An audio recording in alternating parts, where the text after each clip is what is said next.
last week on Gleeboot, Rachel did a terrible audition, complained about not getting her first acting job that she had like one audition for while she's still in school. She also got her first real job and said she was a working actress. Kurt and Blaine got engaged, and they heaped more indignity upon Tina, who was only looking out for Artie, who Kitty was embarrassed to date. And that's what you missed on Gleeboot. Gleeboot. Yeah. So the really crazy thing that I cannot believe I forgot to mention last week was that when they're singing Help, Blaine is wearing a bright green shirt and like brown corduroy pants. He literally looks like Shaggy, and I cannot believe I didn't spend 15 minutes talking about that. But I guess there was so much yellow we had to talk about that we forgot about the green. And then Alyssa made an excellent point. Yeah, I don't understand, I kind of get it, but the fact that he just switches characters from the same TV show kind of isn't that big of a deal to me, because most of the time he looks like Fred. And then I was like, oh my God, you're so right. Fred Jones is Blaine's fashion icon. I'm pretty sure he's worn an ascot to school before. I'm pretty sure. Yeah. So quick recap of life. I hate watching Glee now. It feels very hollow. I think because as the season Finn dies, so like everyone is just struggling and you can feel it. I had a dream that Zendaya and the cast of Euphoria, a show I do not watch, were bullying me. They're throwing rocks at me while I was riding my bike. Okay, but was it the characters or was it the actors? It was Zendaya and like just generic kind of faceless people, and I like, you know how in Dream Logic you're just like, yeah, this is the cast of Euphoria. Yes, of course. Yeah. Also, they're rebranding the M&Ms in a rebrand no one asked for, but everyone is so mad about. And then the thing is that like Cullen first introduced me to this thing that's happening in the world apparently by being like, hey, look at this Facebook post of a friend that we had way back when. And I was like, what is going on? This person is not well, but also what is going on? Then instantly my Tumblr feed, Google, when I go to search something, flooded with shit about M&Ms. And I was like, why? I'm not aware of this. What's happening? So Mars Spars, a company that may or may not use child labor to make their products and refuses to let their employees unionize, is deciding to be more progressive by making the green M&M wear sneakers instead of go boots, lowering the heels of the brown M&M, making sure the green and the brown M&M support each other, making sure the red M&M is less bossy, and making sure that their dialogue passes the Bechdel test, and making sure that the orange M&M embraces his anxiety in an attempt to reach out to Gen Z, the most anxious generation. And I'm not making out that they said that. Yeah, and listen, I feel like changing shoes is not a big deal. I don't know. But I guess like there's a lot of merit to making fun of the fact that they're like doing this to like hit a new target demographic for M&Ms. And that is just bananas to me. And that this is their approach, and then they're so brazen about it. And Tucker Carlson, I think my sibling said this to me, did a piece on it, and it said, miserable non-binary candy is all we deserve. It is, it's... You listed off all of the colors of the M&Ms like you know them by heart. Like, what is with that? Why do you know the M&Ms? Because I read the article. He does now because of the article. I mean, I knew the basic one. The blue one is like sleepy-ish, I think, and the yellow one is goofy. No idea. The orange one is anxious. I had no idea. The brown M&M is a girl. I knew in she the was a green- girl boss with really high heels, and I knew the green one, but wasn't a couple years ago they're like either it was fan fiction or like people on the internet were just like, yes, they're dating. These two M&Ms, these inanimate objects turned into anthropomorphic creatures are dating. They are lesbians. And I was like, okay, yeah. Yeah. So just so glad that we got an update in M&M news. I Yeah. was really, Yeah. I don't know what to say. But yeah, so that's what's going on in the world. But let's talk about this barf show. Welcome back to Gleeboot, the show where we get drunk and talk about rebooting Glee one episode at a time. And oh boy, has the quality decreased from even season 4. Yes. I'm Cullen. Allyssa. And I'm Hannah, and now our podcast is a shit show. And we have a special guest, an LA actor and writer, Eric Cheg. Hi, thank you so much for letting me join in. Yes. Can you hear me okay? Yes. Uh-huh. Okay. I didn't want to like come in and say anything because I know that was like before Yeah. coming Tell in. us what are your opinions about the M&Ms?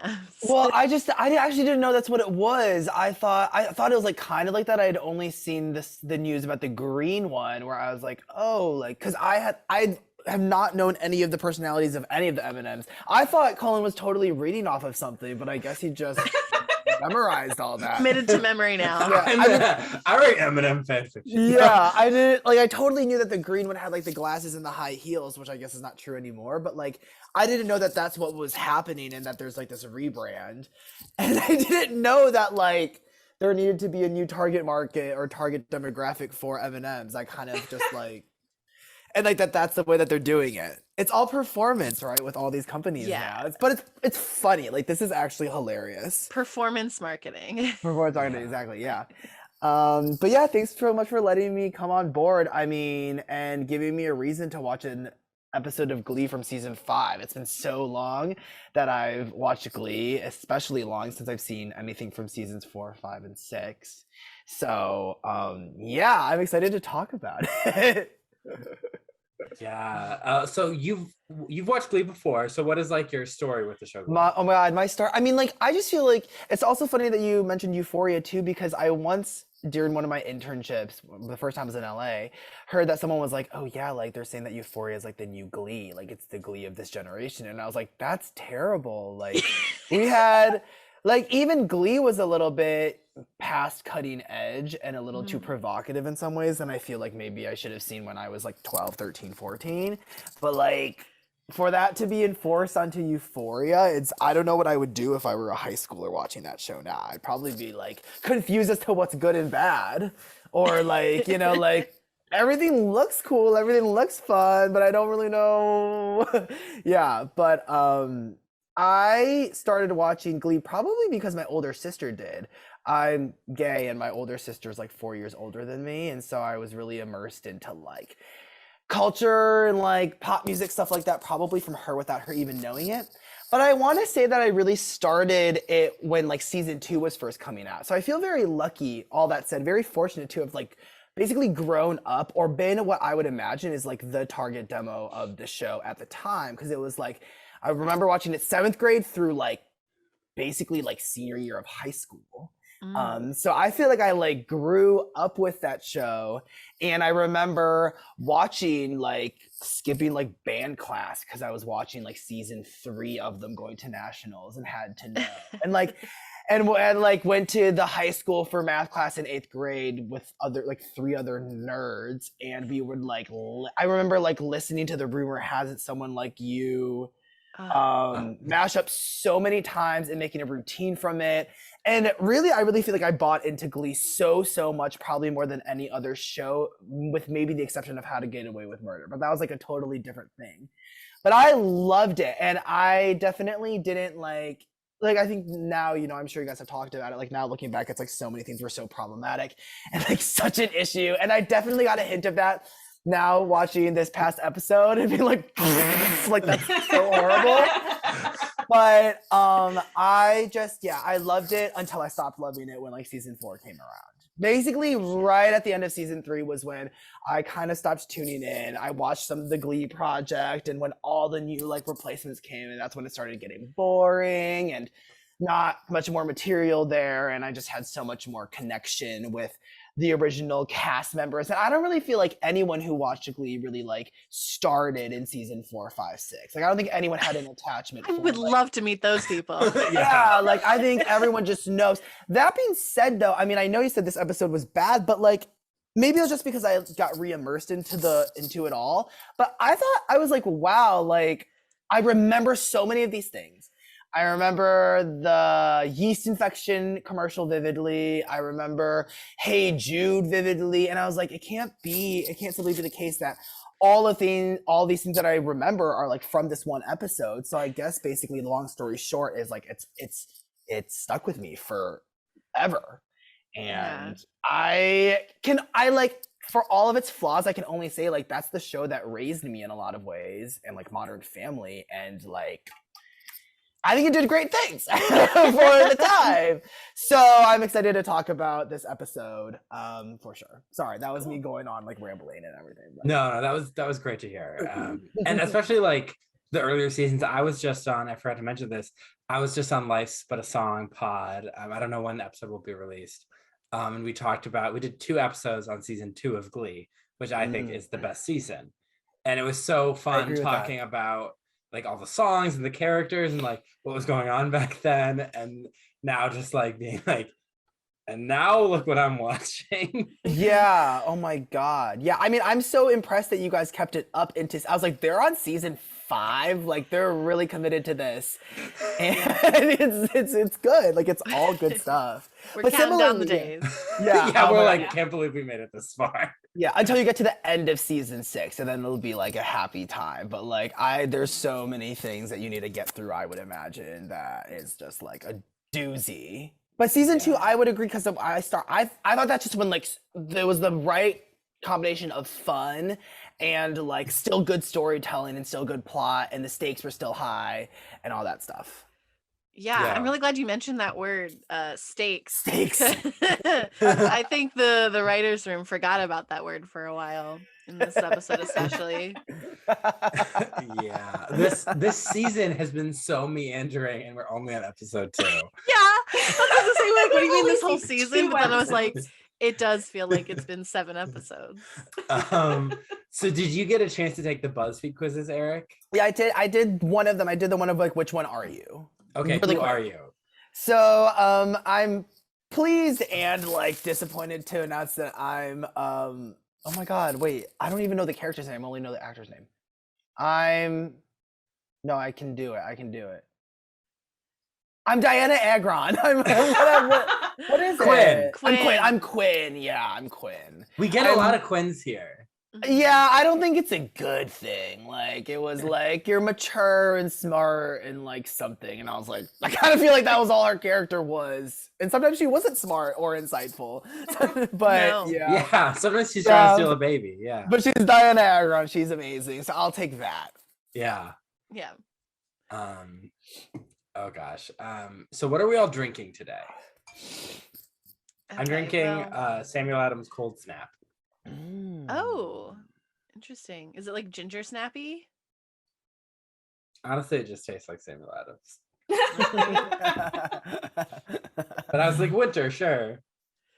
What they didn't know is they actually put the wrong label on it. And it's just Boston Lager. Yep. I'm drinking spiked tea. It's delicious. It's so good. So it's a pear tea, and I spiked it with like half an ounce of spiced rum and an ounce and a half of triple sec. Wow, very it's nice. Really yummy. What about you, Eric? Okay, so I'm not drinking. I actually didn't know that was part of this. But I'm just drinking the second remainder of iced coffee. And I don't know, it's like stupid and very stereotypical. But I made it myself. I made my own cold brew, which is super easy. I don't think maybe people do know this, but basically I just like cold brew, it's just coffee, like grounded coffee sitting with water like overnight, right? I have no idea. know. For some, yeah, okay, for me it is. So For me, you just like soak coffee grounds in totally. water? I mean, that's what I do. Yeah, I'm just like I just put like coffee in a glass jar with water, put it in overnight, and then like filter it, and it's like excellent coffee.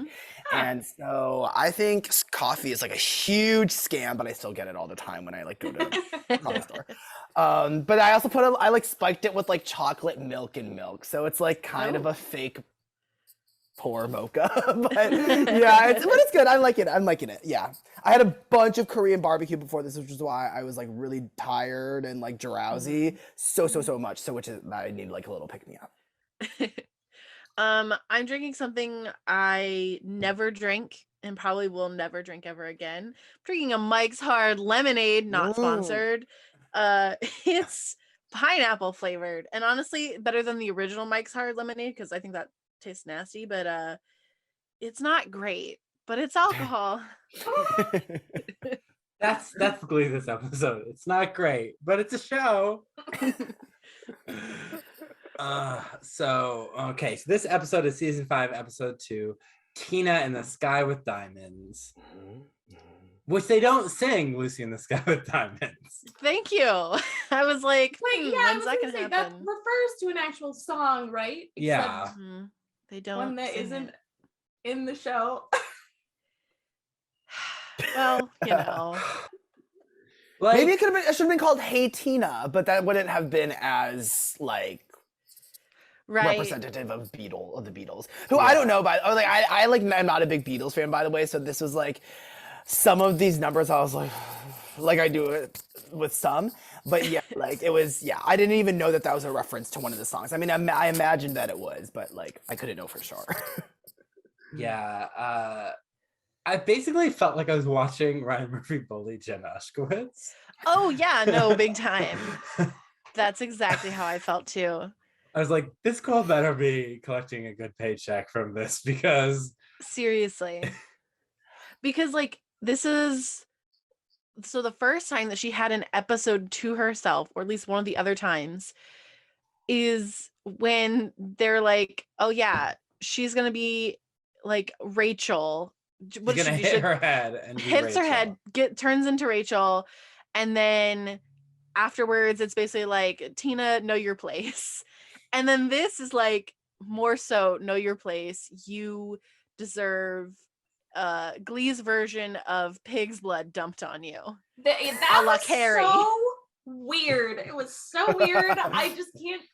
What were they even trying to say? I don't get it. Yeah, because it felt like they were trying to kind of be like, Tina deserves this. And I was just like, hey, no one deserves this. No. Again, I really want Tina to sing Maxwell Silverhammer, and I wanted her to go all Carrie, pull out psychic abilities. Yes, that's what I was. I knew that it wasn't going to happen, but I was like, I'm so ready for Tina to go off. Tina in the Sky. She could sing Tina in the Sky with Diamonds, and like, or it could be the fever dream of Stoner Brett, who gets hit in the head with the pail, and he could see her literally like murdering everyone in the school and blowing it up, while Tina in the Sky with Diamonds plays. Yes. Yeah. I truly didn't know why they did that. Like, it was a reference. It was like an homage to something that had nothing to do, I feel like, with the show. No? But it was like cool, and it was like funny, and it was weird. But I was kind of like, for like a show that's like themed, for an episode that's themed Beatles, like why are they then also like going down this classic horror like people? But I thought it was like, I feel like in that and in so many ways Glee like introduced me to the concept of camp before I even knew what it was. Like now when I look back at it this time, I was kind of like, wow, it's so like taking it all, like the stupidity and the absurdity and the unnecessary like elements of it, and being like, wow, I mean, I guess that was an intentional decision somehow. Yeah, this episode was so weird. And like quickly, I briefly looked at the critical reception part on Wikipedia. apparently a lot of people thought it was great, like critics did, and I was like, who are these people? Who are these crazy people? And how can I have their job? Because I obviously have better taste. Well, I will push back a little bit because it's probably because I just haven't seen like what was before this or have not watched Glee in so long. But I thought overall this episode was like, I enjoyed it. Like it wasn't like a waste of time for me. It made me like remember what I like about Glee, and I did like seeing Tina like be the main character in this, even though like it was kind of brushed off after. But I like almost cried. Like I was actually watching the second half of this like on the bus, and I almost cried when Hey Jude started. And a part of it was like the nostalgia, and I remembered it. But I was like, this is like such a moment for her. So I would give this like a 7 out of 10. Whereas there were some Glee episodes I would have given like a 4. I thought this one was like worth my time personally. Wait, the lowest you go is a 4? I would probably go lower than that. Like, yeah, I probably would. But it's just that I don't even remember those episodes. Like, yeah. Gotcha.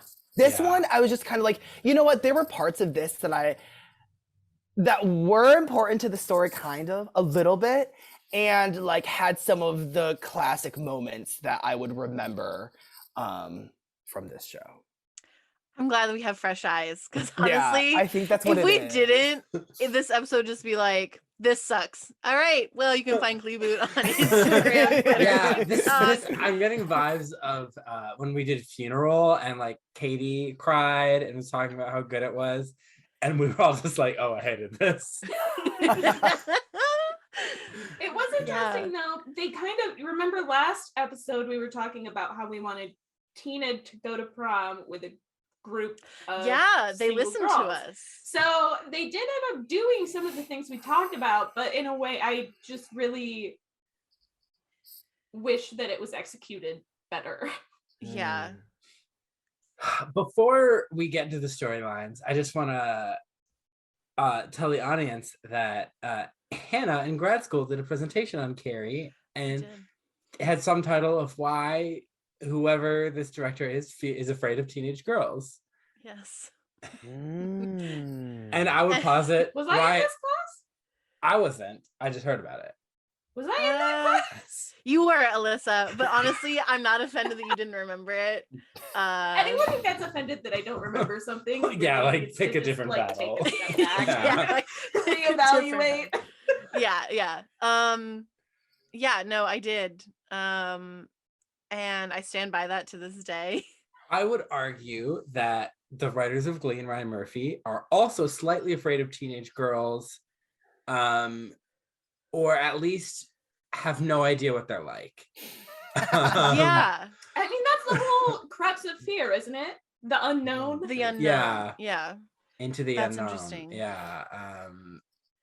Yeah, because maybe just because my prom didn't have prom court, but like every time they're like obsessed with being prom queen, like Quinn obsessed with prom queen, Santana obsessed with prom queen. How did Tina even get nominated? That's just a logical question. Yeah, Tina suddenly is obsessed with prom queen. I'm like, you don't give a shit about this. What? And then like when Ray give Rachel prom queen, I'm like, Rachel never wanted to be prom queen. No.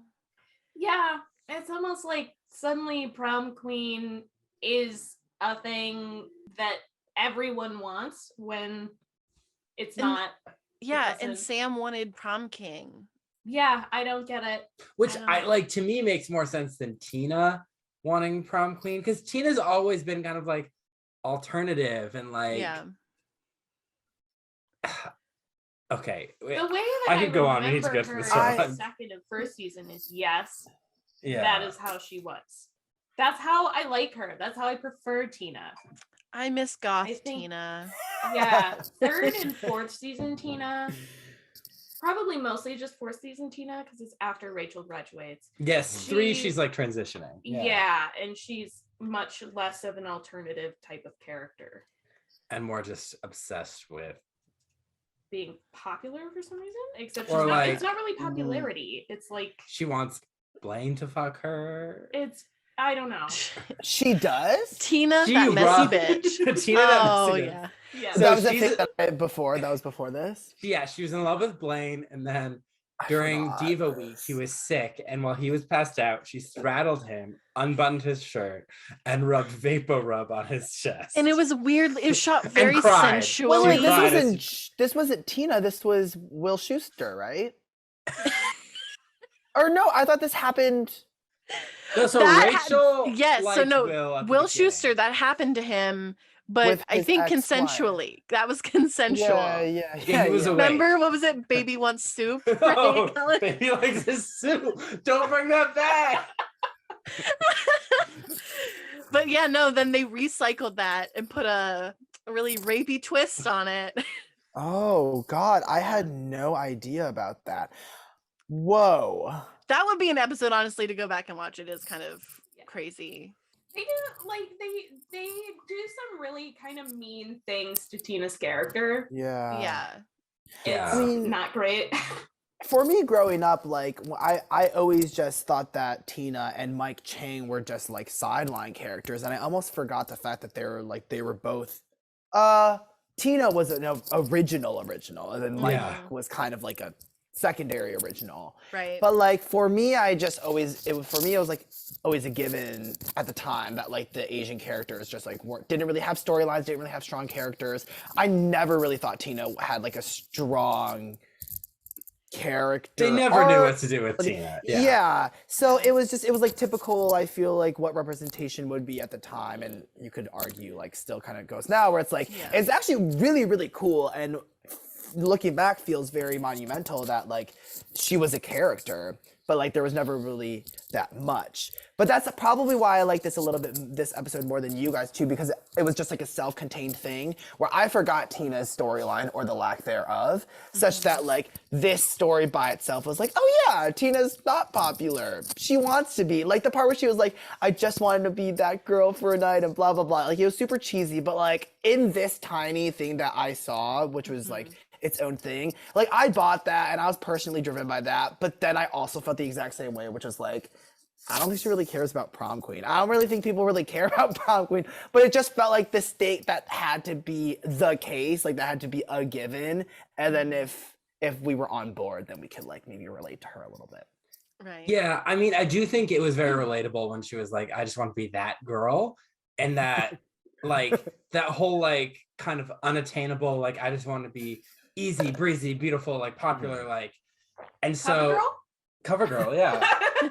So just like, so Prom Queen as a symbol for that, I guess it does make some sense. So but yeah, let's, before we have so much to say about Tina, let's quickly breeze through New York. Yeah, that'll be quick. So Rachel working at the diner, and she is going through magazines looking for roles that she Backstage can get. magazine. Hot off the presses. Yeah. And because she's like, I'm not gonna let this tear me down. And then Santana is sharing flirty glances with Demi Lovato, who I didn't realize was gonna be in this season. I thought their character ends up showing up. That's Demi Lovato. Okay. Yeah. But to be fair, they look really different in this season, because like I never knew Demi Lovato to look like that. I guess like I just didn't follow them very closely. But like it was just so crazy. I was like, I could have sworn this was all going to be season 6 and I had plenty of time to mentally prepare for it, but nope. And don't get me wrong, like I didn't have any problem with them being there, but it was just kind of like, okay, this is happening. In the Gleeboot, if I was running it, so there would be a callback to the Camp Rock. She's really good. Like I would make Demi Lovato say that line, and they would be like, "Don't make me do this." I'd be like, "No, you are." Yeah, you are. Just be like, do it for the meme. Do it for the meme. If Miranda Cosgrove can recreate the interesting meme. Exactly. I mean, that's a really good play. I think that would have been a really good play. So Santana, and I think the character's name is Danny. Mm-hmm. Yeah. Danny Lovato. Not Demi. Yeah. They changed 2 letters. They They really put a lot of thought into that. And Rachel is like, oh, like you guys are sharing energy and you need to be together. And then Santana is like, actually, I booked my first commercial. I got my first gig. I was in a Eustistat commercial. And then we see this great clip that is a highlight of the episode of her in the yeast Totally. commercial. Like, there's even her running around with like a pink ribbon, like With a in ribbon. those commercials. And her like vacant expression, but she's still smiling. I was like, that is like legit what a commercial is. It's so, I thought it was perfect. Like, where is Naya Rivera's Emmy? Seriously though.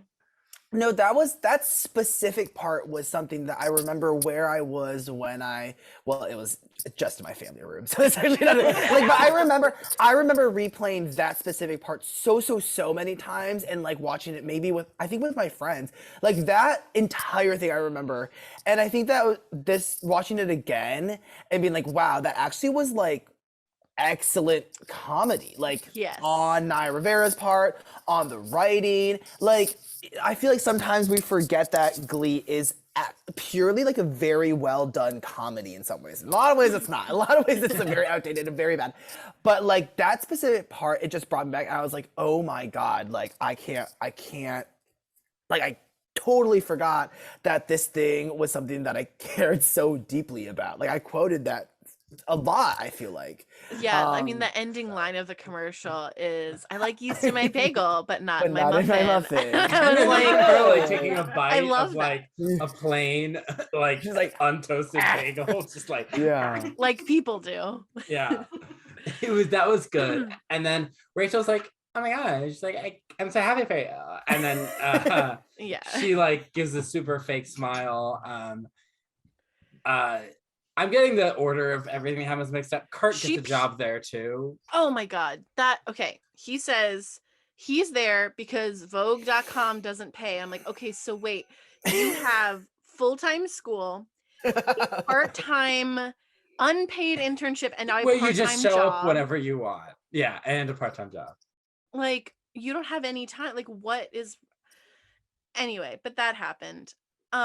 Yeah, but like Rachel like pieces out after the yeast infection commercial because she wants to like force Santana to talk to Danny more, because she was like, it was actually kind of cute because Rachel's like, oh my God, you're scared. It's so cute and you're scared.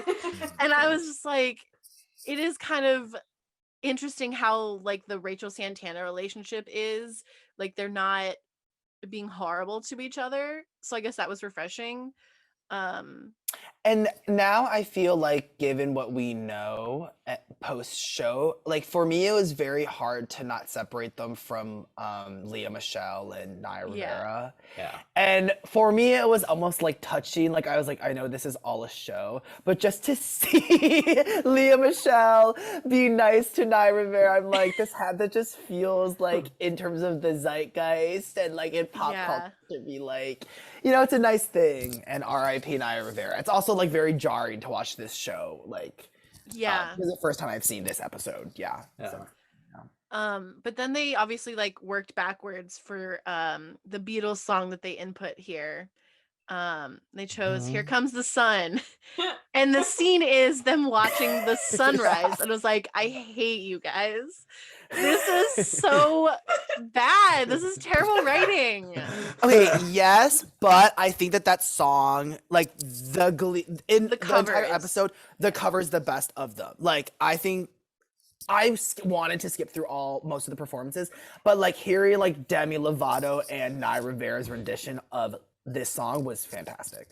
No, I agree. Like, it was really good, and like, it was dumb that it was like, I just like to watch the sunrise, but like, I actually didn't even realize that, actually. But like their performances were really good. They were looking at each other really sweetly, and they're like walking together, and it was nice to like give Santana this sweet, vulnerable moment. And like, I was like, this is nice, this is cute, you know. I was like, oh, this is cute. Like, we'll get to see this sort of like budding relationship develop over like a few episodes. Nope. But then they went Okay, I get that there is this idea that lesbians just move so fast, but also like this is bananas, right? That like by the end of the episode, they say that they're girlfriends. I was like, what? Yeah. Santana. For much of the episode to be about her being afraid to talk to her, it was very jarring for her to be like, yeah, I have a girlfriend. I was like, oh, like, you have a girlfriend? Not Demi Lovato's character, right? Because that would make no sense. Boom. Yeah. Well, and Danny's then back.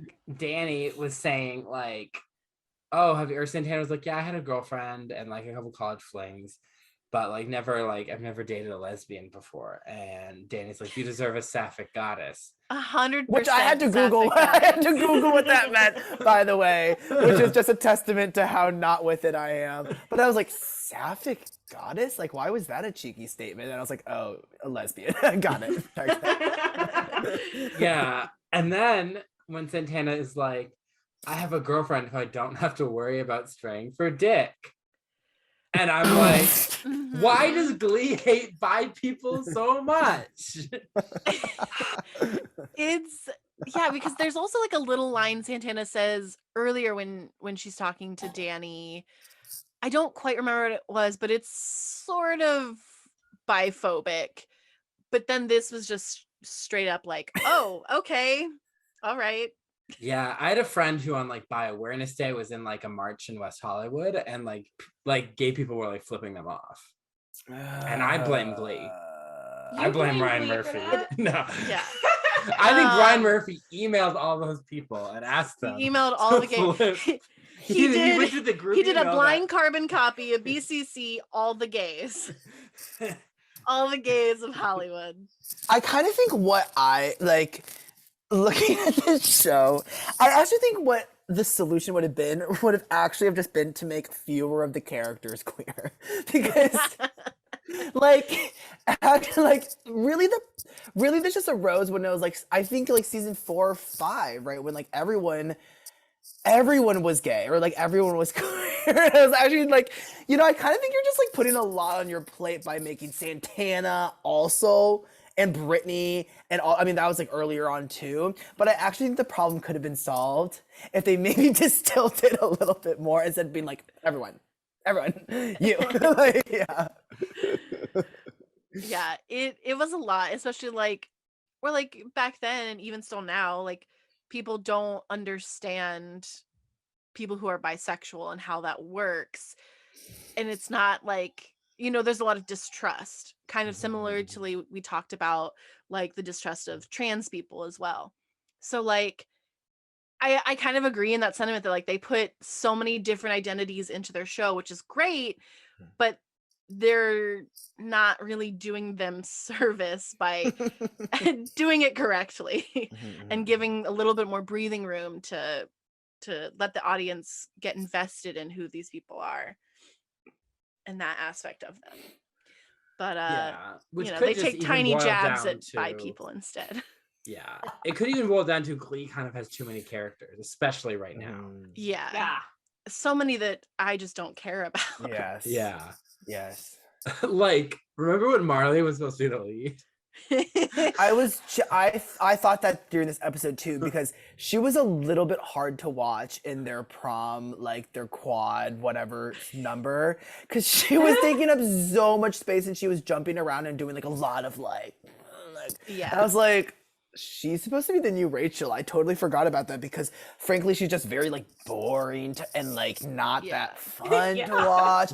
And it also just made me remember like, because I actually bled into like the beginning of the next episode, so I won't talk too much about it, but when they sing Seasons of Love together, I was like, oh yeah, I completely forgot the detail that they literally just made carbon copies of the same characters but different people and less interesting, and thought that was going to be something that was going to compel us more. Like Kitty, you know who I'm talking about. Like, all four of them were like just kind of more boring versions of like characters that already existed. Yeah. And we still don't know why Ryder is still there, even though he said he was leaving. Finale, he's like, peace. I forgot that was his name. Yeah.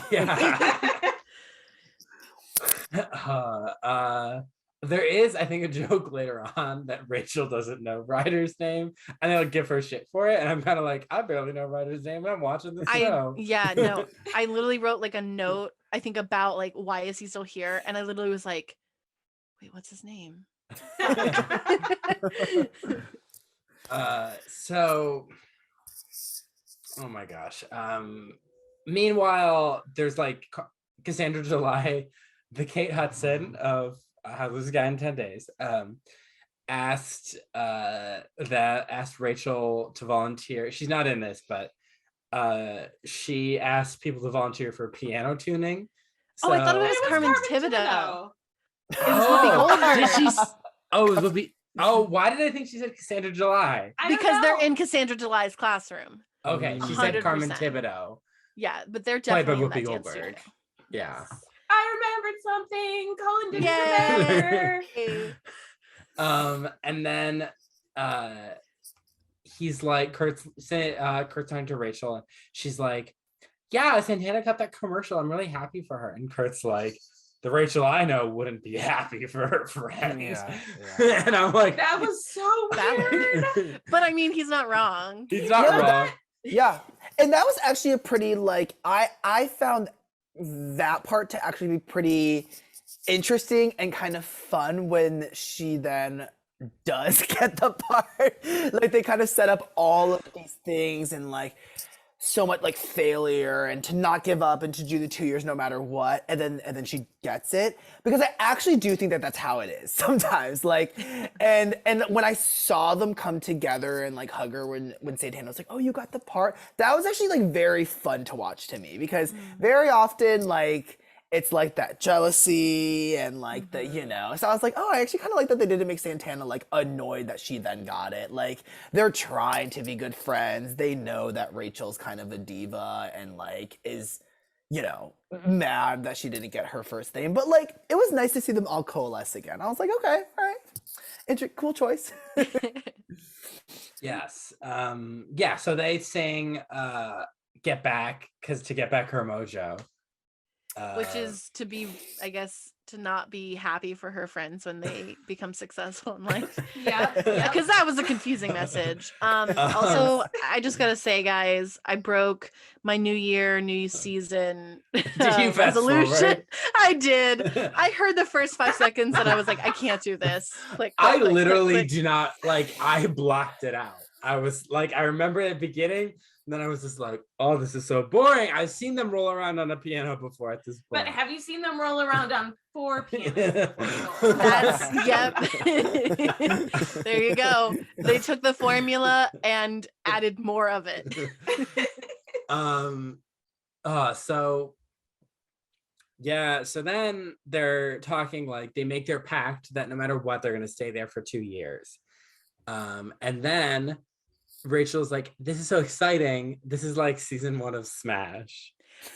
I was prepared for this line. Cullen did tell me this morning, and I'm glad. But I still literally, this is a sound I made. I went, oh, like it hurt. Like I felt like I'd been punched in the gut. But then I started thinking, what? How does that like season 1 of Smash? Because Cullen and I are the Smash connoisseurs, I guess. Yeah. Yeah. Can you talk more about that? Why did you react that way? As someone who doesn't know Smash, I think I know the premise of it, but I don't know much. You know, part of me wants you to put yourself through it, but then another part of me is like, I've done it. I don't want you to do that. But basically, Smash is a show about the making of a musical, and then season 2 is the making of 2 different musicals. And it's really the origin of this podcast, because Hannah and I used to get drunk and watch Smash together. And then Hannah was like, we went through all this and we should have made a podcast. So we did write an absurdly long blog post about Smash. It's like 30,000 words. I love that. Oh God, wow. But even now, because my thesis was Glee is better than Smash. And even now in the dregs, I'm like, it's better, it's more culturally relevant. Even now there are 3 characters I care about. When Smash at the most, I only cared about 2. Karen Cartwright, Eileen, and maybe sometimes Leslie Odom Jr. This season of Glee coincides, I think, with the first season. right? Like, wouldn't technically Smash be airing at the same time, or would it be Smash was airing at the same 2? time of season 4, I think. Oh, okay. So this would be. Oh yeah, Wait. no. So because season 2 they only had 2 seasons, and I think that was done like 2013. Yeah. So I When think did Smash air? So this would have been consistent with timing that Rachel had seen Yeah, Smash so, season like- 1. Yeah. a year Yeah, ago. A but year the ago. thing from is where we about the are. content of Smash season 1 is that Cullen and I talked a little bit about it over text, like very, very briefly. I was like, I don't know anything that happened in season 1 that connects to this situation at all, actually. Yeah. Oh, And then isn't it just Cullen's- that they're musical? Like they're in a musical? I was like, maybe That's what I figured. I was like, or maybe she sees herself as Karen Cartwright. And I was like, honey, you are an Ivy through and through. Yeah. But anyway, but it punched me in the gut because it was mine and Cullen's 2 worlds colliding, and we Okay. never knew it was going to happen, I and then see. here it is. Yeah. I see. Because Karen was a waitress. But Uh-huh. the second season had them spending a lot of time in a bar.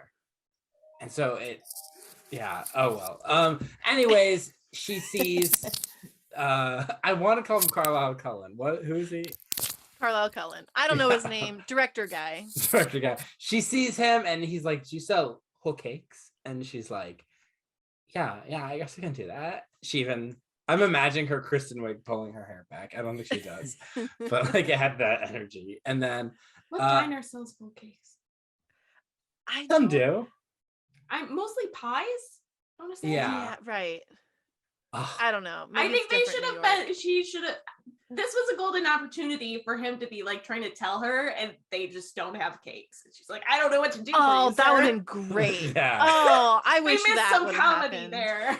Ugh. She could have been like, "We have pies," and he You would have want been a like, pie? "Fuck it, you got the part, okay?" I want in the Gleeboot they could cover a waitress song. Oh, that would be good. Yeah. Yeah. So anyways, he's like, "Can you write on it?" And she's like, "Yeah." And then he's like, Yeah, she is.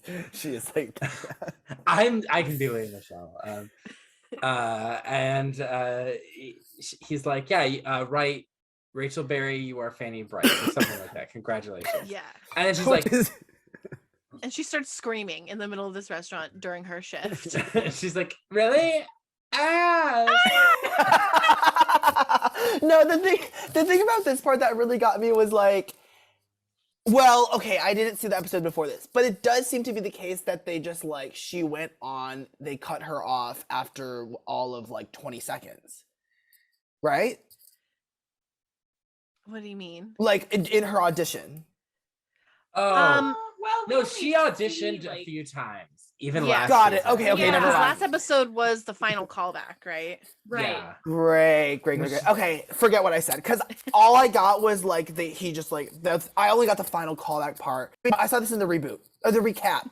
Forget what I said. Okay. Forget what I said. For me, it was crazy that I was like, oh, they gave her the part after seeing her for like. But I 30 think seconds. you're Doesn't still matter. onto something because Rachel gets everything that she wants. And this is the role that she has wanted forever. And frankly, last episode they were talking about like she's too green for this. Also, we saw her reading across with the other actor, I guess, who was supposed to be in the play. And she put on this horrible Barbra Streisand accent, and it was bad. I was like, she does not deserve this. So, like, I don't know. It kind of feels like a rehash of stuff we talked about. Like, Rachel basically has her hurdle is that there's doubt that she's going to get it, and that's her hurdle that she has to get over because she's just gonna get it, and it's. I don't know, but he almost handed it to her on a cake instead of a silver platter, so it was similar. The cake might have been on a silver platter.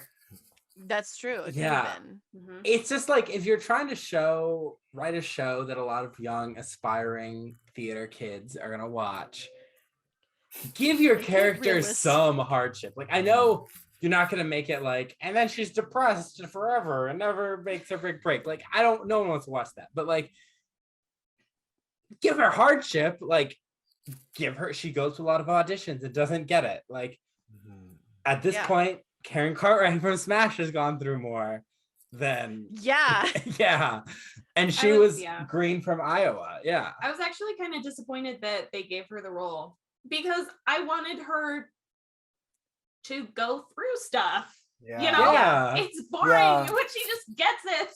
What would have been so interesting would be if she was like had an attitude with someone and she didn't get the part because of her attitude, and Rachel had to learn to adjust her attitude. Whoa, she had to learn to be professional. Now that's a storyline I can get behind. That's a storyline, but that's probably too close to how Leah Michelle actually was.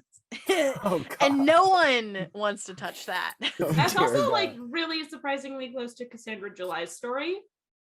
Yeah. A great way to use Cassandra July instead of just bullying. If they had actually like paralleled those two storylines, and that could have been interesting, but anyway, who knows? Yeah, they didn't. So, and then they celebrate at the apartment with Santana Danny. with her girlfriend, and they're singing "Let It Be." Yes. For some reason, don't know how or why this song makes sense. It makes more sense for Tina. Yeah, it would have made more sense for both of their storylines if she didn't get it. Neither of them got what they wanted. It makes no sense because they got what they wanted. And then they're like lying on the ground in like a circle. Yep. Yeah, and I'm just like, I do that with my friends. Why? What? You don't do that? You don't just lie there and sing the Beatles and with your heads in a circle? No, absolutely not. And I don't go and boop people like Demi Lovato's character did, and I laughed really hard. She booped Santana on the nose. I love a good boop. So really that's what happens in New York, right? My last note on this is literally, I think Rachel died and is now having a Jacob's Ladder scenario. She's just the final moments of her life. She's lived through her entire life, and I think this is what's happening. It's all a dream. Anyway. Now in my head is that thinking about us, thinking about me. It was only just a dream. You know, it's that was a great cover, Cullen. Yeah. Again, I could be Leah Michelle. 100%. I actually play Rachel in the Gleeboot. It's just me in like a dollar store wig, no makeup. Amazing. So okay, so back to McKinley. It's Beatles week. They're gonna announce prom kings and queens. Blaine is nominated for king. Stoner Brett is not graduated, I guess. Who else? Artie, yes, and then some other person. Yeah, some other person who I think they make a racist joke about. They do. Yes. Yeah, I didn't quite get it, but I got enough to know it was racist. Exactly. And then for prom queen, it's neck brace cheerleader, some other cheerleader. Why she still has a neck brace, I don't know. I don't understand why, if there was an actual cheerleader, like a Cheerio, who was nominated, why was there a whole to-do about it? It's a story that they pulled out of their ass, because I didn't understand it either. Okay. Because actually there were 3 Cheerios. Yeah, because then Kitty. And then another girl. Yeah, but not Brett. Yeah, I thought she was but just also a random person, not a Cheerio. She was a Cheerio. She was in a uniform. But already the odds are stacked in their favor. Why are they freaking out? And then Tina's nominated.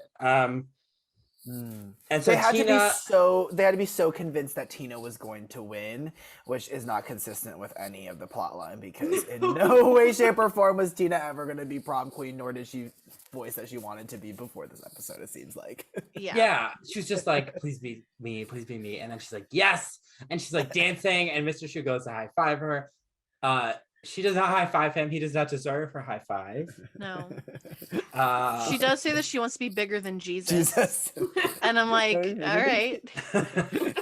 This is my chance to be bigger than Jesus. I would say I think people back then were really, really short. So like she might already have the Probably height already difference did, on him. yeah. Yeah. I She mean, achieved her the dreams. Beatles said that. That's why she says it. Wait, Oh, see, I didn't why know did that. they say I didn't that? know that either. Because the Beatles are kind of insane. Okay. Yeah, especially at this Yeah, I point had in no their idea. career that they're covering. Yeah, they're like, we're bigger A than lot of Jesus. acid. Yeah.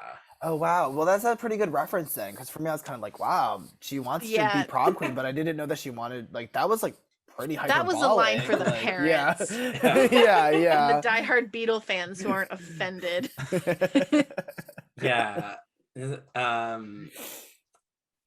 Yeah. And then she starts saying Also, revolution. They do say Tina's time. And I was like, that's part of our podcast. Anyway, but yeah, then she starts to sing Revolution and I went, oh no. And then the bell rings and everyone leaves. I was like, okay. That was good. That was funny. That was actually pretty funny. That was very It was funny. very smart. It was funny. Well, because then before she sings revolution, Sam is like so excited to be going with you.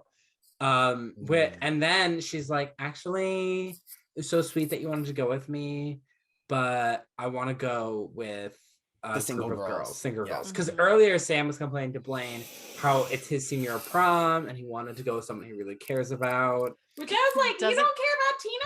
How dare No. you? Yeah, right? he twice in this episode says Tina isn't hot. Yeah. Yeah, And I was I'm like, pretty yeah, upset. Jenna Ushkowitz is very conventionally attractive. Yes. Like, is it because she's Asian, Sam? Well, I really appreciated this part because this hit home for me a little bit. Not in like, oh my god, like I said, but I was like, you know what? Yeah, like this is how the cookie crumbles. Because and it was specifically that Sam basically outright said that he was not into her or attracted to her or like where I was kind of like, oh yeah, like they're kind of putting it totally out there that like he's not physically attracted to Tina and like that's the root of the problem and that's how like I relate to that certainly, and especially like the Asian part. I was like, wow, you know, they're putting it out there in a way that I actually respect, and I actually feel like they could have gone a little bit farther than that to be like, well, why Sam? Yeah. Why? But that was like, I was like, wow, okay, I really relate to Tina here, yeah. But you're also, like you said, Cullen, like you're so dumb. I think Tina's probably more conventionally attractive than Fish Lips. Especially with yeah. this haircut.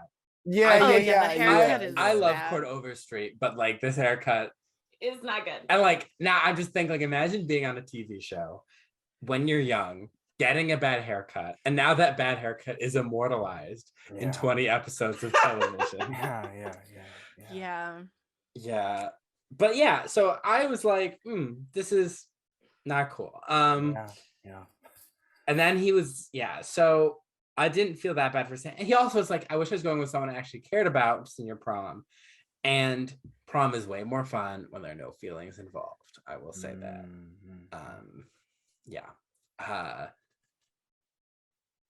So then what else happens? She's campaigning. Dottie Gazzatori is back. We haven't seen her since the Left Behind Club. Yeah. Oh yes. I forgot she Because was part of Tina that. has this basically like personal assistant. Right. So crazy. And then she's like, how are the numbers doing? She's like, Kitty is gaining popularity. Because Tina is like, can't count on your votes. And Unique is like, awkward because no one says anything. And Kitty's like, yeah, you have my vote. Yeah, she's like, I'm a sophomore. I've got plenty more proms to go for. Don't know why I'm nominated now, but yeah, For go their for it. I totally specifically support you. junior, senior Rundle prom. Yeah, Mm-hmm. because you know, logic. Yeah, so then she's upset. Tina's upset and she's throwing coffee around or something. I don't know. And then I'm like, whatever. And then Kitty is like walking, and then Bree and her squad show up, and they're like, are you planning on supporting Asian girl from Glee Club? We've had three Glee Club prom queens, including a gay dude and a Jewish girl. Like, you need to support your Cheerio sisters because a Cheerio needs to win prom queen.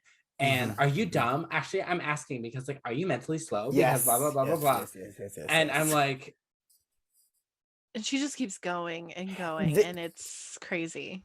This is what I would say is like quintessential, like, oh, Glee has its issues, like this is all just racist and like fucked up. It was stuff like that, like the rants, and like perfectly encapsulated for me, where I was like, oh god, because like there wasn't like any like kind of like I guess the right word would be like retribution or some kind of like redeeming moment where it's like called out. It's just put out there. So I was like, holy shit, like this is kind of fucked. That was probably my like least favorite moment of this episode in that way. It wasn't funny at all. Bree's not a fun, like, I don't love to hate her, I just hate her. Yeah, like even Kitty, who I was talking about was a terrorist, like we all know how much I hated Kitty, it was like kind of fun to like really hate. And like Santana was like you had this complicated relationship with, same with Quinn. But like this girl, I'm like, another mean Cheerio, like I'm exhausted. Kitty's reaction shots in this scene was how I was feeling. Yeah. They were good in this one. But Becca Tobin is a pretty good actress. Like, I think it was never really. It's in this episode. It's never really addressed the elephant in the room, which is that she's a Black woman. And except for at the end when she's called Chocolate Cheerio. Oh god. Bad. But like, you know what I mean? Like I feel like it was that part was what was kind of weird, was like, oh, like she's like a pretty racist like Black person. Like what are the implications of this in this show? Because I think that's part of like why we can't really love to hate her right now, because that's just not really like even considered. And I was kind of, this is kind of a bad look, Ryan Murphy. Like, what are you trying to say about minority on minority hate? Like, yeah. Yeah. So then Bree puts up a bunch of posters with Kitty's face photoshopped on Olivia Munn's body. Poor neck brace Cheerio. She doesn't get any posters. No. And shout out to Olivia Munn and John Mulaney's baby. Yeah, shout out. Hope you're listening to this 15 years down the road, I guess. Oh, I hope not. And then they're like, Tina's like, Kitty, how could you? Kitty's like, I didn't do this. That's not even me. And like, no one believes her. They're like, Kitty, like, not cool. Yeah, like everyone in Glee Club comes up and like reprimands her, and she's like, why doesn't anyone believe me? And then she's like, oh yeah, the habitual lying. I thought that was actually kind of funny. I did too. I actually thought like it's so strange that like you used to call her, you know, Kitty the terrorist, and now all of a sudden like there's something that we're supposed to root for. And I think we do to some extent. Like she's not being a total asshole anymore. She is she's not as interesting as Unique, but definitely the most interesting of the Marley, Jake, Ryder, like those four. Yeah. And it's just kind of strange. And I was trying to think of like, what really was the thing that like turned and had us liking her, quote unquote, and rooting for her. And honestly, I think you're going too far. I don't like Kitty, nor do I root for her. Well, I'm saying like in general for like the show, because like before, because like the other ones, there's nothing to them right now, but we're getting a lot of Kitty, and I'm like, yeah, why? Like, is it because we got her side of the story of her being sexually abused, and like all of a sudden she's nice? I totally forgot all that actually. So I was just like, it's so bizarre watching this and being like, oh, okay, like the audience, like they can more so get behind her. And it honestly, it kind of comes down to that point. I don't know. It's just weird. Was that before or after the school shooter episode? After, right? Yeah. Yeah, it was Lights Out. Right? Whoa. Yeah. episode right after? I think It was or like 1 or 2 after. 2 episodes after. Yeah, and it is the stuff with we're really supposed to be like rooting for Kitty, and part of it is because especially when it comes to Tina, Glee has trouble where there's not a white protagonist in a storyline. So we can't just be rooting for Tina, we need to be rooting for Kitty. Yeah. And Weird. I also think it's kind of partially in that like Tina's been there forever, and I think they just knew that like there was because there's a new person now. They're new in season 4, right? That's when they come in. Yeah. So I guess she's been around for an entire year, but like there's just more to work with from the base, like from the get-go. Whereas like Tina's character was always pretty amorphous and like. Something would have to happen to her for her character to have some kind of arc. Whereas like we all know the archetype of like mean girl turns good. And I thought like in this one, like I thought Kitty was redeeming. I don't remember her entire arc. I don't know that I didn't know that she was a habitual liar, but I thought that line was funny. But like this is obviously the genesis of her just being like nice, which I would imagine probably leads to her being kind of even more boring. I actually wish she retained some of her claws, you know. I don't like a declawed Kitty. You know, So proud of they herself. cut off the knuckle. Yeah. No, though this was the first episode I was really rooting for Kitty, I would have liked if Kitty fought back when Bree was ranting at her. And if she was like very like Bree is not the captain yet. Yeah. I think Kitty is, right? I don't know. I have no idea. Wasn't it Blaine at one point? Yeah, and it it was was Blaine also and Becky. Brittany and Becky at one point too. I don't care. Actually, I was going to ask a question and I'm like, I don't care. I answered my own question. Yeah, I wanted her to be like, excuse me, you do not talk to me that way.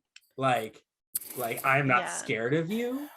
Go back to Lima Heights, wherever you're from. Like Kitty would say something very problematic. Yeah. And yeah, I wanted more of less of Kitty just being like, oh, and more of her being like, no, this is my squad. I wish so. Her character to me is like this sort of tornado-esque, like all fury, and you don't know where it's gonna go, at least in the beginning. And I wish that this sort of character change didn't include her just like becoming a tame person. I wanted her fury to be directed in a way that would somehow help the Glee Club. Yeah. 100%. And not just eliminate it. You know? Yeah. It was strange that they just, because she's passive until that point. So I agree with that in that, like, the turning point was not very, like, there wasn't, like, a discernible turning point until Hey Jude comes on and she, like, helps out. Because she sees what's about to happen. And I was like, if I remember this episode correctly, she's not about to step in. So why is it that they're showing this quite long slow motion? So long. Like I was kind of like very like she's like seen it, and now she's just now reacting. But then it just kind of just happens. But then there's not really a moment where we're like, oh, now Kitty kind of realizes that like the group that she's a part of is bad, that Bree's bad, that whatever. It just kind of like she kind of goes with it until she's a part of the group when they're kind of trying to help Tina. Like the whole like giving her dress is like the big moment, but it totally flew by for me because there was no element of like character difference, change, realization, that kind of thing. Yeah. So Bree comes up to Dottie Cacciatore and is like, let's be honest, you hate Tina. Because Dottie's going around being like, don't be racist, vote for Tina. I thought that was hilarious. And then she was like, Dottie's like, well, I do wish she would hurry up and graduate. And Bree's like, let's do this plan. And then Dottie almost backs out because she pretends she has a viola lesson. And she purchased red slush from Toledo so no one could track the crime. And Bree's like, no, you're not backing out. So then Tina wins prom queen with Stoner Brett as prom king. And we get this like 45-minute slow-mo sequence. Yeah, no, literally. It's the majority of the episode. Where Kitty sees it. She sees Bree nod her head like she's like head banging in a concert. And then the girl pulls the thing and it's so slow. It's very slow, yeah. And Kitty's like seeing Bree do the signal, and then she sees it being pulled, and then she just looks up and she's just like confused for 35 minutes. And then it falls, and I think she screams, but that's it. She says no. I for sure so active. I thought she was gonna like push Tina out of the way. Yeah. She doesn't. No. And that's why it's like, why give us all this slow motion? Like, because she's not gonna do anything. It's just a waste of time. Yeah. Yeah. I honestly felt like they're like, wait, the episode is only 42 minutes. We need it to be 43. Yeah. Expand the slow-mo sequence, baby. Make it slow-moer. And then the bucket falls and hits Stoner Brett, and she's like covered in red slushy, and she's like shaking. It looks exactly like Carrie. And like it does. And they did Jesus. Yeah, yeah. She's like, my taste is bigger than Jesus. Yeah. And here's the thing. So like, no one is laughing. And I'm like, yeah, because nothing about that is funny. Like if I was a 16-year-old and I saw that, I'd just be like, oh my God, like who, what? Like I'd just be like, who did that to Asian girl from Glee Club who I don't know? Like, yeah. And then Bree starts laughing, and I feel, and then everyone starts laughing. Yeah, it's when Stoner Brett's head gets caved in by the bucket, and he he dies injured on stage. He literally dies, and then Bree starts laughing. Yeah, but honestly, I feel like if this was real high school, Bree would start laughing, and everyone would turn and be like, "She did it." They'd be like, are you okay? He didn't pull the rope, but she did it. Like when he collapses, I could see people like chuckling, but I don't see people being all out like, ha ha. Yeah. Like, which is why ultimately the Carrie influence kind of didn't work because it's so outdated. And then another question that I had is why didn't she pull the rope? Why did she need Dottie to pull the rope? She didn't. She didn't need to be there to disguise herself in the crowd. She could have pulled the rope. She doesn't want to get slushy on her hands. Yeah, like they didn't really explain that, but I didn't really care. Yeah. Like there's certain things that are like honestly, sometimes I think the meaner a prank is, the more other kids wouldn't find it funny. Like pranks that are like, oh, this person looks mildly foolish and they can easily pick themselves back up and go on with their day. Teenagers and people in general will tend to laugh at more because the person's not traumatized. Or maybe they are, but it won't traumatize everyone. Like it's not like, but like someone being like kind of attacked and like covered in this and like, because no one knows that it's not blood. Yeah, like people would just be like, what? Like that's awful. That's the thing, is that I feel like the reference to Carrie is something for the audience, but like for the people in the group, like they're not going to be like, oh wow, that's like a good prank. It's like, that's psychotic. Like no one does that anymore. They haven't done that since the 70s. I think in some ways, not always, but in some ways teenagers are a little less brutal. And also Carrie was like, the blood, she didn't know about her period, like there's all this stuff with Carrie. Carrie is at the very much the bottom of the totem pole, and nothing has really been happening to Tina to show us that people hate her. Tina hasn't been locked in a prayer closet or beaten by her mother that we know of, but I'm gonna go off on a limb and say it probably doesn't happen.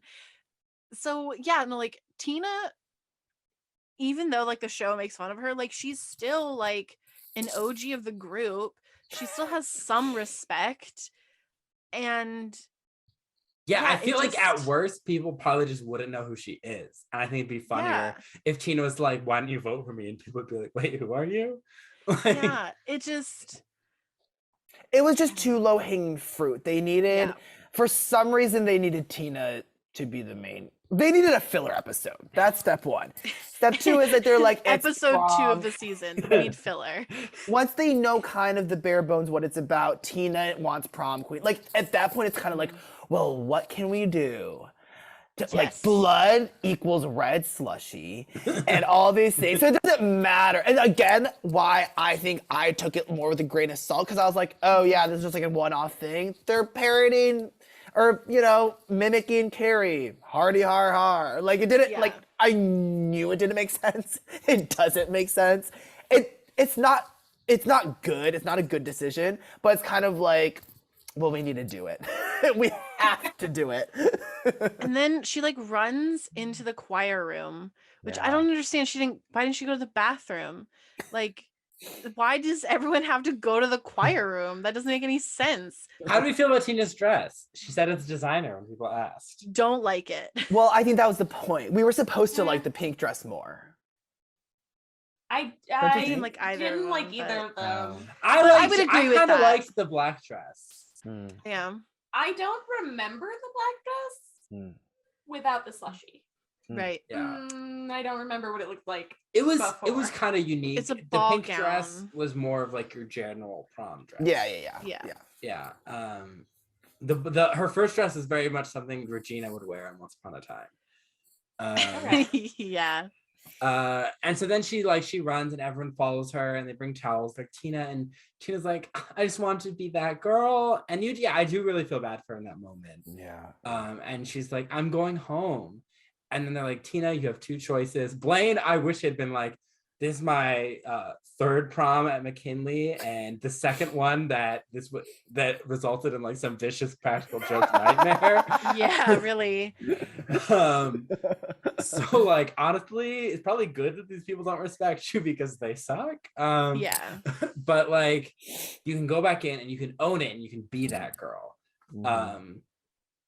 And they sang Kitty offers her dress, they sang Hey Jude. She goes back in, she owns it, she walks up to the mic and she's like, I'm Tina Cullen Cheng and I accept your crown. And Bree is like glaring. And Long live prom! Yeah, long live prom. What is that? And We are Sparta. I wish there was like, I thought every movie, every TV show wants to copy like the Mean Girls where she like gets that moment. But in Mean Girls, when she goes to give a speech and the principal's like, you don't usually give a speech. But everyone just has them give a speech like it's normal. And but in the Gleeboot, she would sing I See Stars from Mean Girls the Musical. Oh God. And Tina's arc in the episode would be about, it doesn't matter who's prom queen, this stuff doesn't matter. What matters from high school are like the friends they made along the way. That's not what matters in high school. What matters in high school is grades, people. No. She's wrong. She's right. She's absolutely I'm very right. No. I don't remember my high school grades anymore, but I remember they the were what allowed you people. to get into college. Yeah. Yeah, I remember. No, I'm so done talking about this storyline because I literally am just like, none of it really landed for me. And I just kind of like, why am I watching Tina get bullied again by the show? By the show. Like, that's the thing. Yeah, so I guess... I really feel bad for Tina, and I just hope Jenna Ushkowitz had a great time. That's what I want for her. And got a great paycheck. And then Bree is brought in. Nene Leakes. Is like dragging her by her braid, and I'm like, this is not allowed. Yeah, that was really uncomfortable. That's child abuse. Is she the cheerleader? Yeah. Okay. Yeah. Since Sue is the principal, she's the cheerleader. Yeah, and then she is like, that prank was hilarious, but it was wrong. This girl needs to learn she can't pull hilarious pranks. That was really good comedy writing, I think. I was like, it was good I was writing. like, Nene, what are you talking about? Like, and then I was like, oh yeah, of course she would find it funny. She's in that demographic. Yeah. So that was a funny scene. And then she was like, I don't remember this person. I think I would have remembered a black Cheerio. And it's like, ooh. And Sue makes a good point. You don't come across them that often. She makes a good point. Yeah. Like, and then she's like, that evil look in your eyes reminds me of a young Sue Sylvester. I want you to antagonize the Glee Club to help them do better. And because I sang on stage with them once in plaid pajamas, ever since then they haven't been scared of me.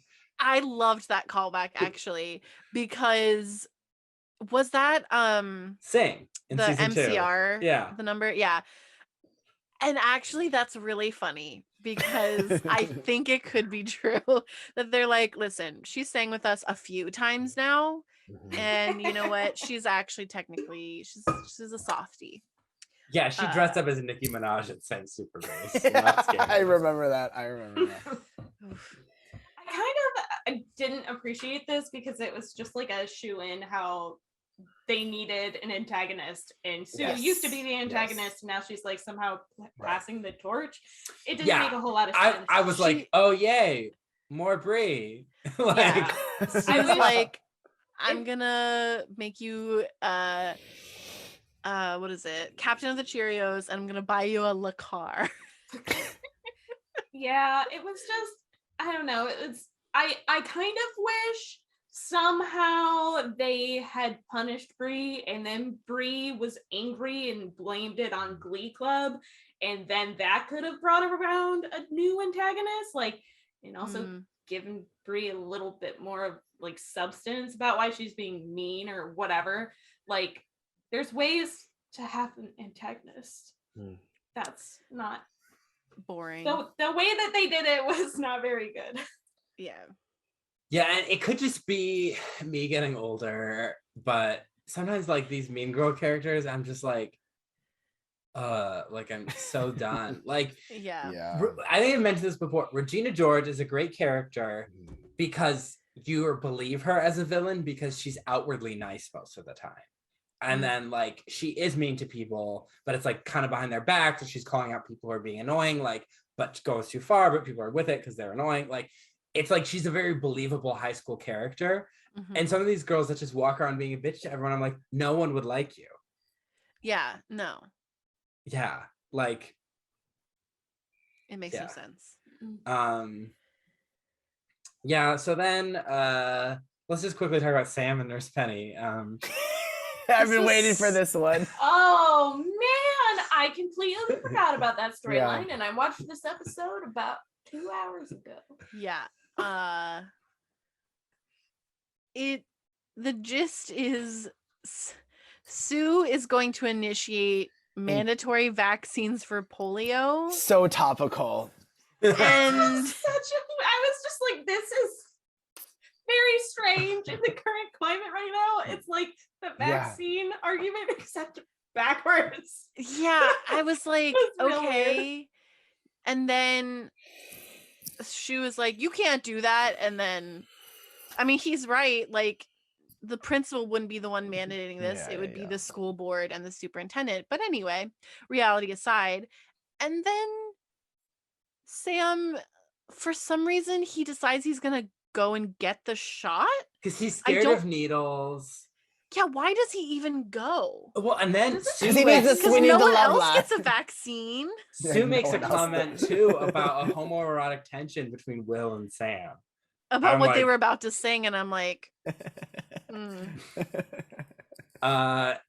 So Sam goes, and then she's like, I'm quirky, and she's like, this nurse is a college intern.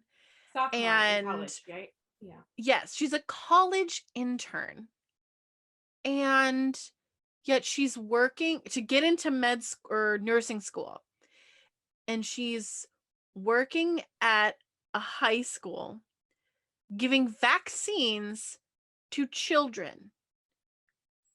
She's like obviously incompetent the first time we see her as well.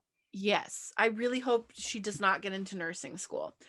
But I have so many issues with this, just like logically, that like this would not happen because like there has to be an actual someone who is some sort of practicing nurse. Terry was the school nurse, and all she Yes. said Oh was, my "I know how to gosh. give out Claritin." or But something. it would make no sense that she would be the one giving the vaccines. And it makes no sense that she's the only person like manning the school nurse priorities, I guess. And then also she drops medical supplies, and she literally pierced the needle into a sausage, like a summer sausage that we cut up and put on a charcuterie board. And Yeah. it's like And then she was going to stick the same needle in his arm. And we know it's the same needle because the prop was bent. and she goes, "Good eye," and then she's about to put it in his arm still. She wasn't going to change it. None of this has any logic underneath of it. So it just crumbles as soon as it's as it's taking place. It's just crumbling behind it. It just Sam is in love with her because she's quirky, I guess. And Sam is going through the record of most love interests on the show Glee. yes. And then he's like, How old is he? 18. yeah, Okay. 17, 18. And so then she's what happened? So like he sings something in the way she moves, and then it's implied that all the boys are in love with her because Jake and Ryder are there singing with There's him. a line to get into the nurse's office that's all boys. Yeah. Which I think that was all supposed to be like mythical, right? Like none of that actually happens. Even That's if it the did. question. Yeah, I thought it was all like imaginative, but I was like, I don't know. I don't really care. I couldn't tell either. I feel like it was happening, but I couldn't tell you like why. We both got completely different impressions of this montage. Sure. Yeah.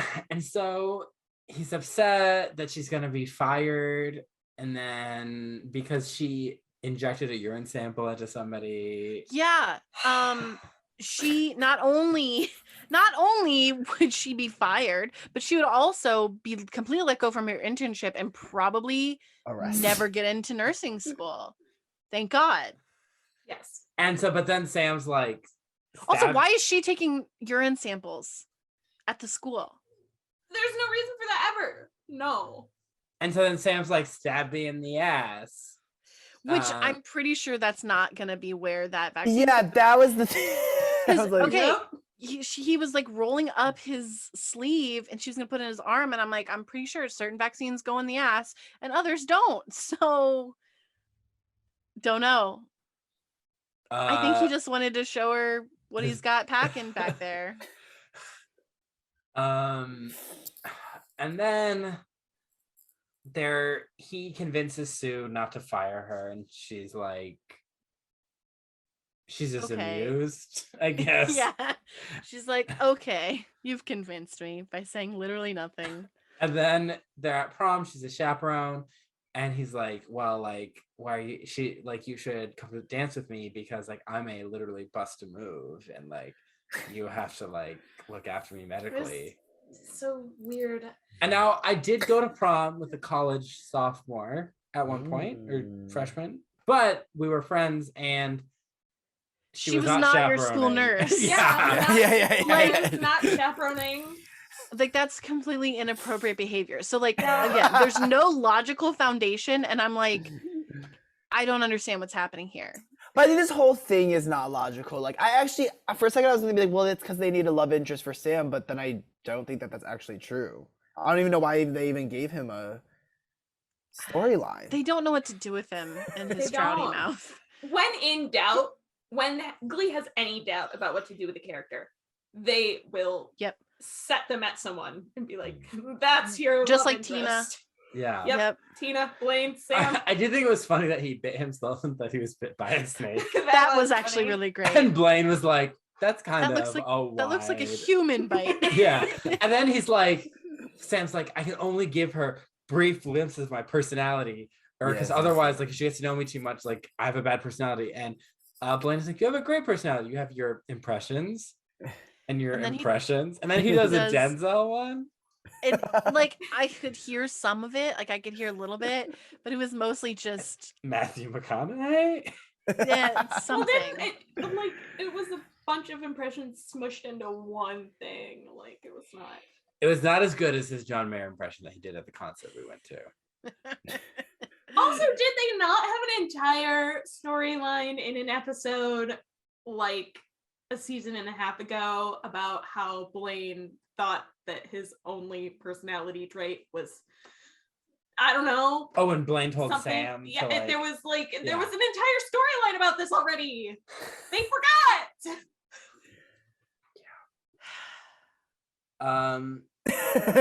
Yeah, so that was Tina in the Sky with Diamonds. Yeah. The only other thing I have to say is at prom they sang Sgt. Pepper's Lonely Hearts Oh. Club Band, Yeah, Marley, like, Jake, the Ryder, getup, and Unique. and Yeah. I was like, this is not a prom song. Yeah, and Yeah. everyone's like, yeah, and I'm like, no teenagers. No, this do, is like- not a prom song. And the last song they sang, Oh, they sing "Let It Be." Let It Be is like crosscut between the prom and No, between the Rachel. Glee Club Yeah. rehearsing Performing like for hippie Mr. Shu. outfits. Yeah. It's after It was prom right because after they sing it prom. on stage. oh, Hey Jude is prom. Yeah. You're right. Yes. Yeah. Yeah. All right, that happened. All right. So real quick, I don't think I lost track of Tina's lines. I did not even attempt to count them because she's the main character. This whole episode was Tina time. Exactly. Yeah. So let's talk about MVPs and LVPs. So Eric, who is your least valuable player this episode? Least valuable. Just like it could be Or a character that annoys you. It could be the punch. It would probably be Bree. Yeah. Hmm. Just yeah. Yeah, I said the same thing. I It wasn't wrote fun Bree. to watch. Yeah. I wrote Bree and Sue and I guess I was gonna have a whole list of people I didn't like, but I think I stopped it at Bree and Sue. I'm trying to decide between the nurse for being completely Mhm. insane and incompetent, Mm. or Sue for hiring the insane and incompetent. Good point. I'm gonna go with Sue in this case because she's like at the point where she's gonna fire her and then says, "No, I'm gonna keep her because she can get me steroids." Yeah. yeah. Way Oh, to yeah, that's endanger why. students, Sue. Mm-hmm. Yeah. Also, she doesn't punish Bree, so Yeah. Yeah. Shout out to Sam for being like weird with Tina. But Yeah. really it's Bree for just being like a void on the screen, like sucking up my joy. And like no shade against that actress. She's great in Riverdale with Jughead trying to figure out the Mothman. But Every time you say anything about Riverdale and you reveal another thing about the show, I get more and more confused about what the show is about. yeah. Does anyone know? So MVPs. Eric, who's your most valuable player? I think the obvious one is Tina herself. Give me 2 seconds. Honestly, in this episode, I think Kitty. I like that she gives her the dress. I like that she's, generally a nice, good-natured person in this one. She's kind of the person who like you need to be like the helper outer. So I'll give that to her. Yeah. Nice. That may be her very first MVP. Yeah. I think I gave it to her once. Oh, Yeah. interesting. Okay. Yeah. I went with Stoner Brett. He literally took one for Tina. And that one was a pail, because that pail could have hit her in the head. Yeah. I'm gonna go with the obvious choice this time. I'm going with Tina. Not really for any other reason except that I like the fact that she didn't go home after she got like doused in slushy blood. Right. Because slushy blood. Yeah. Yeah. Oh God. I mean, that's what it is essentially. Yeah. If it was me, and I want to say like probably any girl really, like, or guy, anyone, you'd probably not go back in that gym. No, not ever. So the fact that she actually did was pretty ballsy and great. So good job, Tina. I think it would have been fun if she ran around and like hugged Bree with all the slush. Been like, oh my gosh, how are you prom queen? Like and like terrorize the gym. I just want Tina to pull a Carrie. I think my MVP was Santana. I loved her in that yeast commercial. Yeah. Her stuff with Danny was cute. Yes, she's biphobic, so I don't know. Maybe I take that back. I'm still going with Santana, but just like Naya Rivera looked so good and acted so well, and like Santana. So the music, we have Hey Jude, Sgt. Pepper's Lonely Hearts Club, Let It Be, Here Comes the Sun, Get Back, and Revolution, I guess, and Something in the Way She Moves. So Eric, what was your least favorite song? Oh, my least favorite one was the prom one. Sgt. Pepper's. Sgt. Pepper's, I was like, I'd rather not watch this. I'd rather just cut to the part where they just get to prom. Like, I don't want to see the number. Yeah. My least favorite is Get Back, because I fast forwarded through it. Yeah.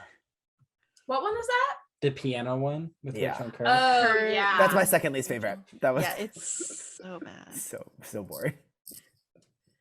I think I'm also going with that one because I forgot it. So there you go. Yeah, I'm going with Get Back. It was so boring. And I was like, because it was just like, you need to get back your mojo. Get back. And I'm like, oh, no thank you. Yeah. A lot of writing backwards from songs in this and the other episode last week. Eric, what was your favorite song? My favorite song was Hey Jude, because I actually did get like pretty emotional when it was starting, and they're like fixing her up. It's the moment. Yeah. I liked it. I've got a hot take. I actually, out of everything, enjoyed Sgt. Pepper's Lonely Hearts Club Band. Wow. I did not enjoy looking at it, but I actually thought the cover kind of slapped because Marley and Unique's voices are really good together. True. But that's kind of the only reason. Okay. All right. Visually, it was oof. So I actually got emotional during one of the songs too, but I don't think it's because of what was actually on the screen. I think it's my imagination putting what I wanted to go with the song. That was Let It Be, and I was kind of imagining the song if Rachel hadn't gotten the part. Yeah. So and then I got emotional. Yeah. I'm going with Here Comes the Sun. Do. Yeah, it was cute. That's good. Yeah. So that brings us to the end of our episode. Eric, do you have any social medias that you want to plug or places? Oh, sure. I mean, my Instagram is Eric J. Cheng, Cheng. Yeah, that's me. Awesome. You can follow Gleeboot on Instagram, TikTok, and Twitter. We are at Gleeboot Pod. You can also find us on Tumblr, gleebootpod.tumblr.com. Yes. I have a new plug. Your boy Ryan has been retired. I salute. It's official. It's official. He may come back for a one-off video or something, but I'm just such more of a podcaster than a YouTuber, and I'm just accepting that now. So my Instagram is Cullen Ever After. You can follow me on Instagram at a.m.swearingen. More Awesome. drawings to come, guys. Lots of art and Oh, stuff. cool. So yeah, Eric, thank you so much for coming on. We hope you had fun. Yeah, so much fun. Thank you for reigniting this show into my life. I mean, I think I might watch some more. Maybe not in this season, but genuinely, like, it's a very special show to me. And it's like, Yeah.